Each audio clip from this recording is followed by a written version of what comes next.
I don't know what's going on, but things with these influencers are getting confusing. Tana and Trisha are besties now, Jeffree Star's a farmer, and James is apparently falling off. It's a mess, so let's get into it.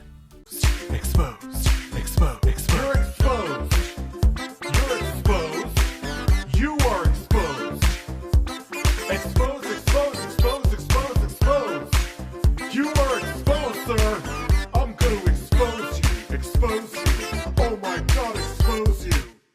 So let's start off with Tana Mongeau. Tana's been talking about starting a podcast for like nearly a year now. After she got close with Alex Cooper of Call Her Daddy and saw how successful and profitable podcasts can be, her interest in starting one highly increased. Well, she finally created a podcast with her two friends, Hunter and Brooke, and the description of the podcast says, "Extra, extra, the internet is set ablaze as Tana Mongeau launches her very own podcast. Cancelled. After years of growing up under constant scrutiny of public opinion, social media, and Tana Mongeau is officially taking back the mic. Acting as a natural evolution of her acclaimed Storytime videos, this show offers an intimate look at Mongeau, her rise to superstardom, and the unavoidable moments of vulnerability that make this cyber personality all the more human.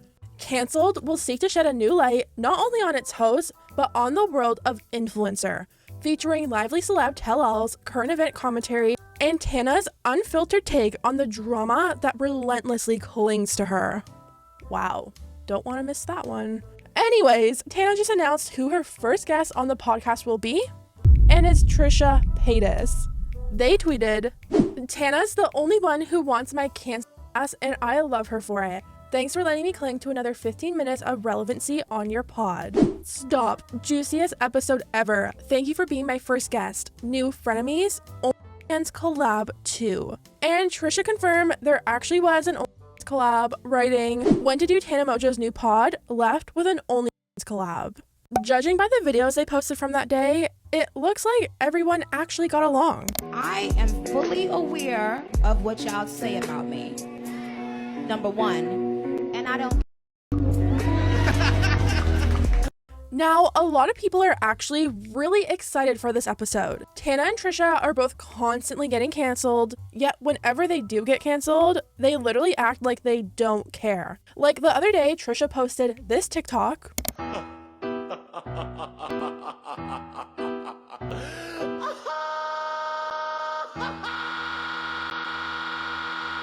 So people feel like they're going to be spilling a lot of tea on certain influencers because they really don't care about the backlash. But at the same time, this duo is also kind of weird. I feel like they've gone back and forth between not really liking each other and then being friends so many times. I mean, Tana's friends literally did a podcast about Trisha only a few months ago. Their first episode ever was titled "Get In Loser, We're Canceling Trisha Paytas." They were pretty much calling Trisha out for starting drama with people half their age and making TikToks about anyone and everyone. I mean, they aren't wrong, but still, I never expected to see Trisha actually go on a Tana Mongeau podcast. I kind of feel like Trisha is really missing Frenemies, and at this point, they're taking anything they can get. Moving on, we need to talk about Jeffree Star. For the past few years, Jeffree has been a huge player in online drama, and at one point, you couldn't even go a week without hearing his name in the media. Recently, he's taken a step back from the drama and hasn't really been inserting himself in any situations. He made a whole video saying he stopped responding to every little thing on the internet, and he left LA. Well, apparently Jeffree Star is now a yak farmer. Never thought I'd ever be saying that one. Jeffree posted this photo of him with a yak at his Star Yak Ranch in Wyoming and said, "This year I started a new chapter in my life. I have my very own ranch called Star Yak Ranch. I haven't shared anything yet with anyone because it's been my quiet place. The place that helped me heal. Being a makeup owner of a shipping fulfillment center, YouTuber, makeup artist for the past 20 years, dog mom, I've done a lot. I've lived a crazy life and traveled the world, living my dreams and creating my own lane. I can't wait to continue to grow my brands and create the best makeup. But something I've always dreamed about but never pursued is owning a lot of land. growing my own food, and raising more animals. I'm so grateful to finally own my little slice of heaven in the beautiful state of Wyoming. To live in the middle of nowhere and be surrounded by nature for miles is something I truly love. To wake up every day in the morning in peace and quiet is truly what I call happiness. The journey to get here has never been easy, but it was so worth it. Thank you to everyone who's helped me make these dreams a reality. I'm forever grateful. If you've never seen or heard of a yak before, they're fascinating creatures. I have my own growing family of them, and it's been amazing to bond and spend time with such majestic animals. They're very smart, they know their own names, and I'm in love with their spirit. I've been filming the process of creating my ranch, and I can't wait to share more with you all soon. Always follow your heart. You guys have been on this crazy roller coaster of my life with me, and I'm thankful for each day I get to wake up and be here. The Star Yak Ranch is not open to the public. Thank you. Jeffree even has a whole Instagram page for his yak farm that shows him on tractors, him taking his yaks for a walk, and even having a yak photo shoot. If you had told me 2 years ago that Jeffree Star would be a yak farmer and live on a ranch, I definitely wouldn't have believed you.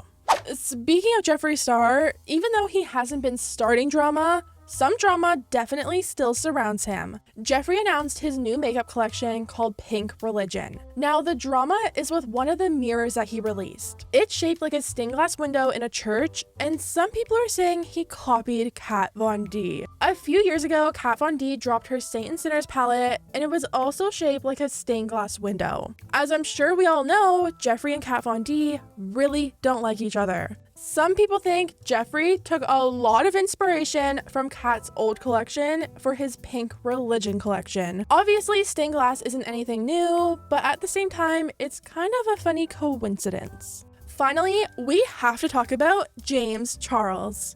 James is back on the internet, and he's back to posting like nothing even happened. He's been posting cooking videos, makeup hack tutorials, and how to grow your Instagram. Well, some people are noticing James's views are really down. His last video was secrets to getting a viral Instagram photo, and after 10 hours of it being public, it only had 291,000 views. It took one whole day for his video to get past 500,000 views, and 2 days later, it's still nowhere even close to hitting 1 million. Now, these views aren't bad at all. Like, most people would love to have views like that. But for James Charles, those are really low. Normally, James would be hitting 1 million views within like a few hours of posting a video. All his videos pre getting called out got anywhere from 4 million to 10 million views, and fans are noticing the change. Your views are low. You can tell YouTube's not recommending anyone your videos like before. The views, yikes. Your views are struggling, James. Remember how he used to get 1 million views instantly? Now, there could be tons of reasons why this is happening. Maybe the video just isn't as interesting. Maybe YouTube views are overall just low right now because it's summer. Or maybe he lost fans after everything that's happened. Anyways, guys, let me know what you think about everything down below. If you liked the video, hit the thumbs up button because it really does help my channel, and I'll see you next time.